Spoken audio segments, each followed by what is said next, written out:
Assalamualaikum warahmatullahi wabarakatuh. Kenalkan, nama saya Prian Sergiadi, NIM 200306045 dari Peternakan Stabur 2020 Universitas Sumatera Utara. Di sini saya akan menjelaskan biosintesis telur dengan dosen pengampu Ibu Tati Fidiana Sari, SPTM. Di sini saya akan menjelaskan proses sintesis albumen. Proses sintesis albumen telur terjadi pada magnum selama 3 jam. Hormon yang membantu proses sintesis albumen telur itu adalah hormon steroid dan hormon estrogen. Hormon estrogen itu yang berperan penting pada pembentukan protein. Proses sintesis albumen itu pertama di molekul estrogen atau larut lemak.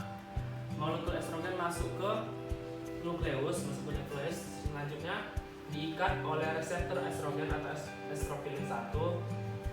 Selanjutnya membentuk kompleks reseptor estrogen tak aktif. Selanjutnya masuk dan membentuk kompleks reseptor estrogen aktif atau estropilin 2 atau 5S. 5S ini masuk ke nukleus. Selanjutnya 5S berinteraksi dengan kromosom dan kromosom itu membentuk gen mRNA. Setelah membentuk gen mRNA, keluar menuju ribosom untuk dilaktasi menjadi protein yang lebih spesifik, yaitu contohnya itu asam amino. Setelah semua ini terjadi atau berjalan, maka disitu terjadinya albumen. Di sini saya akan jelaskan proses sintesis yolk telur. Bahan penyusun kuning telur disintesis di dalam liver atau hati. Yolk mengandung komponen asam amino, fosfor, kalsium, dan lipid. Proses sintesis yolk telur itu terjadi pada pituitary. Pituitary ini merupakan kelenjar yang ada di bawah otak. Pituitary ini terdapat hormon gonadotropins dan steroid. Hormon steroid ini memerintah salah satu komponennya, yaitu estrogen, untuk mensintesis protein yang ada dalam nukleus.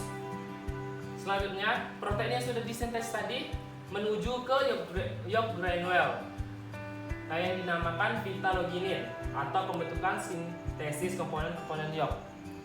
Vitaloginin ini terdapat 2 protein, yaitu lipofitellin dan fosfilin.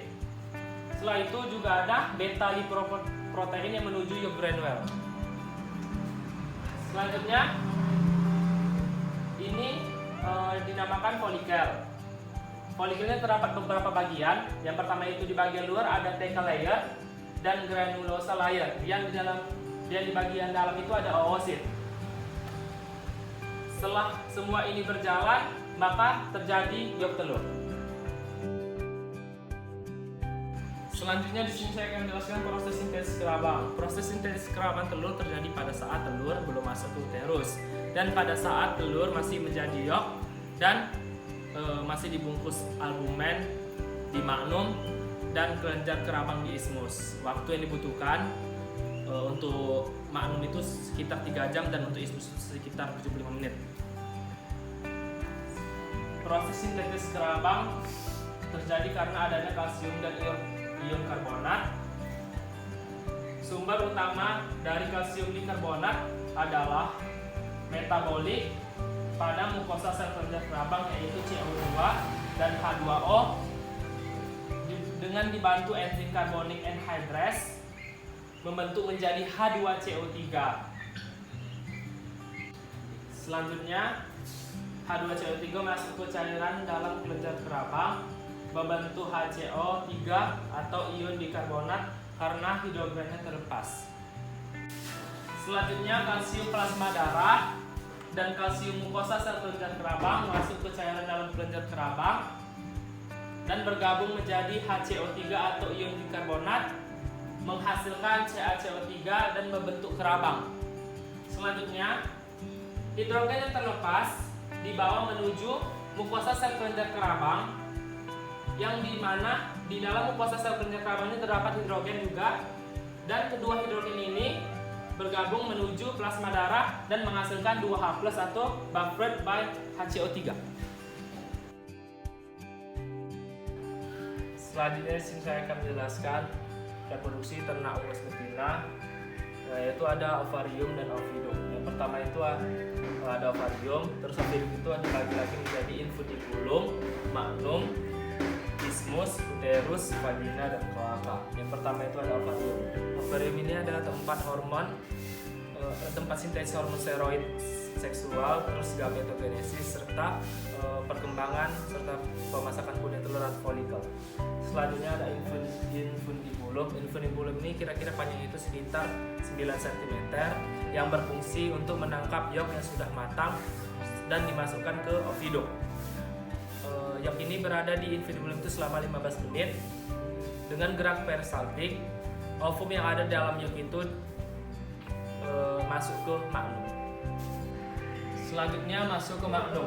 Magnum ini memiliki panjang sekitar 33 cm. Di dalam magnum terjadi proses kental dan encer. Dalam magnum ini juga terjadi sintesis galaza, di mana prosesnya terjadi selama 3 jam di dalam magnum. Selanjutnya itu ada isthmus. Dalam isthmus ini panjang itu kira-kira 10 cm, dan di dalam isthmus ini terjadi sintesis membran kerabang selama 1-2 jam. Selanjutnya masuk ke uterus. Uterus ini memiliki panjang 10-12 cm. Di dalam uterus ini terjadi 2 fenomena. Yang pertama itu dehidrasi putih telur, dan yang kedua itu terbentuknya kerabang telur. Selanjutnya masuk ke vagina. Dalam vagina ini tidak ada sama sekali sekresi dalam pembentukan telur kecuali pembentukan kutikula. Telur melewati vagina sangat cepat, sekitar 3 menit, dan dikeluarkan. Dan 30 menit setelahnya itu, setelah peneluran, maka akan kembali terjadi ovulasi.